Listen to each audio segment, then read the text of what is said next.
worn out that he had often appeared stable. He was a poster boy for the D-generation. If only the degenerates suddenly started producing again, he was surmising to the small crowd that had formed. If only all those homebodies were back on our roads and highways, instead of consuming and stealing out of aggression or necessity to eat whatever the fuck you can fit in your jacket, right? But even discounted, they flaunt their corporate pimps everywhere they go, which isn't very far. The government funds us, and whether conservative citizens like it or not, we're as American as they come. Not what you usually read about. We're the only ones, and they bonus us with prison time. The man was a continual rant sometimes, but in tune with himself. He enjoyed himself. Be yourself, though it might be foul cold at first, just do it, he said while walking away over his shoulder, and flicked the brim of his tattered hat in abbreviated hat-tipping. His competitors were impaired by jealousy's tunnel vision, yet he was still distressed by their production of foul gifts. All of his clothes were soaked as he walked down the warm water street. He removed his hat, turned his face to the sky.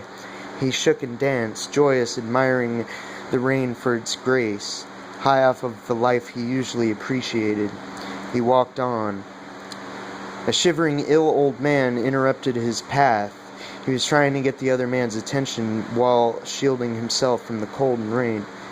Hey, man, please, do you have a cigarette? Sure. He started to dig in his coat pocket. Wait a minute, step over here. They moved to a dry spot. The particularly drenched one blew some water about to drip off of the end of his nose.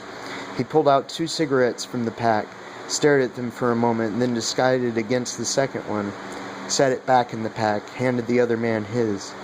He immediately pulled the match from the corner of his lip, lit it, and brought to the end of the older gentleman's cig. After he took a puff or two, he warmed up enough to finally look upon the other man, and whatever he saw made him confused. The wet one noticed it, and the light faded from his face. He put his hands on the older man's shoulders and looked into his frightened eyes. I don't want or expect you to understand how it is that I exist, the ways in which I struggle. You are honest and tough, and I love you. And without another word or expression, he turned around and continued to walk on.